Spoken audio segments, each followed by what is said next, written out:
Stan walked into the bar next door, where there appeared to be some kind of celebration going on. Before he could place his order, Edward shouted, "Drinks at my expense!"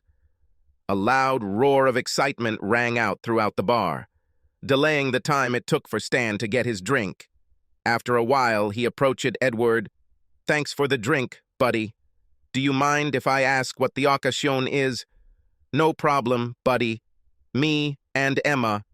Here she is." He pulled the woman next to her by the sleeve of her blouse. "Now we can get a divorce." Emma turned around and grinned, raising her glass in greeting to confirm Edward's statement. "Wait, I don't understand something." Stan wrinkled his brow. "Usually during a divorce, either both spouses are unhappy or one of them is unhappy. Why are neither of you two sad?" "I can't hear anything over all this noise," Edward shouted, leaning towards his ear. "Let's sit at that table over there and I'll tell you everything." They walked to one of the tables at the back of the room, where it was quieter than next to the bar.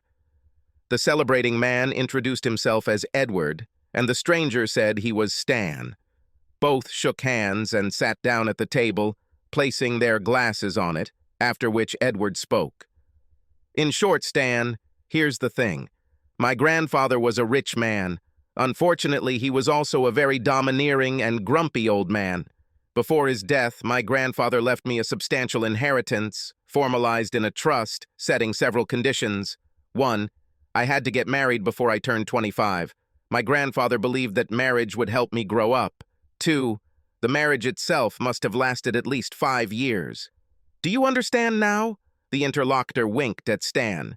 "When I was 22, I found Emma and made a mutually beneficial deal with her.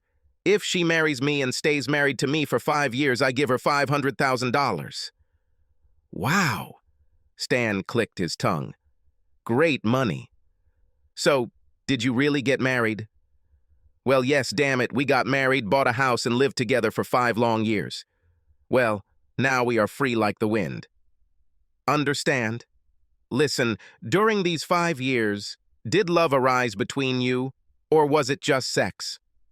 "Well, the whole point is that our house was a 2-flat house. I lived on one side of a duplex 1 and had various girlfriends who lived with me for 5 years.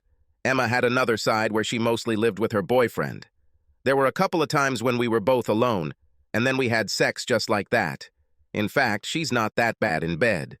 "So you inherited a lot of money and now you're paying Emma off?"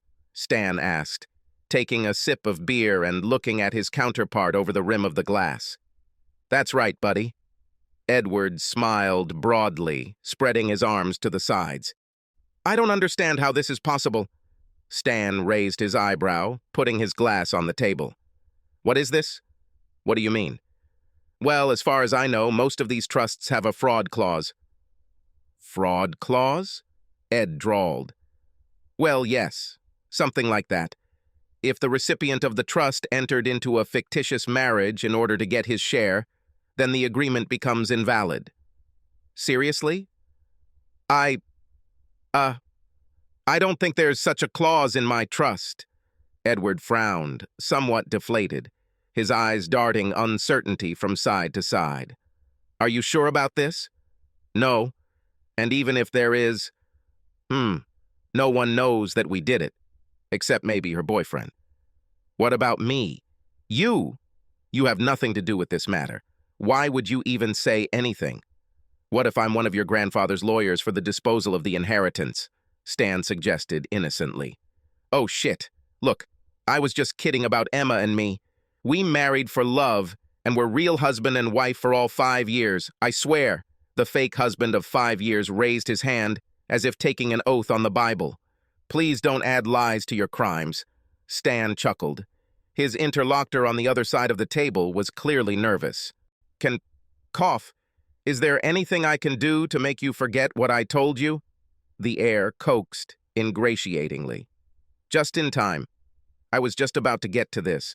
Your grandfather was a mean old man and, to be honest," Stan leaned over the table and lowered his voice, "I don't particularly like the charity group that will grab all this money if I turn you in.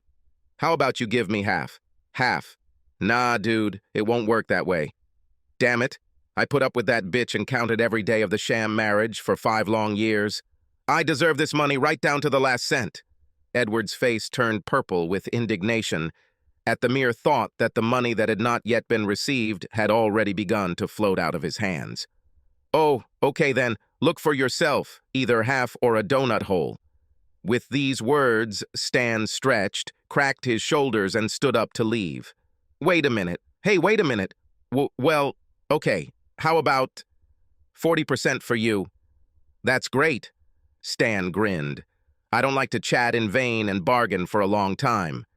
Now, you need to ask the leading lawyer to prepare the payment of the inheritance in 2 sets of bitcoins, he continued matter-of-factly.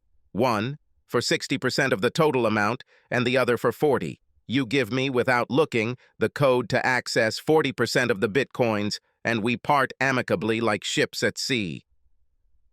Okay, Edward squeezed out dejectedly, as if all the festive air had been let out of him. At the reading of the will, the team's lead attorney read the provisions of the trust. He solemnly declared that the grandson had fulfilled all the conditions of the will and would receive the agreed amount in bitcoins, as he had requested. Documents with a conditional account code were handed over to Edward. After completing all the formalities, Edward gave the Bitcoin account number for 40% of the amount to the lawyer, who then immediately left. The chief lawyer approached his not-too-joyful grandson. "Congratulations, guy. I hope you use this money wisely," he said, shaking Edward's hand. "Thank you," he muttered with a rather sour expression on his face. "Can I ask you one thing?" "Of course, what about?" "Who is the man sitting next to our junior paralegal?" "So, this is one of your lawyers, isn't it?" "Ours? I've never seen him before." Please like and subscribe to the channel and you will never be cheated on.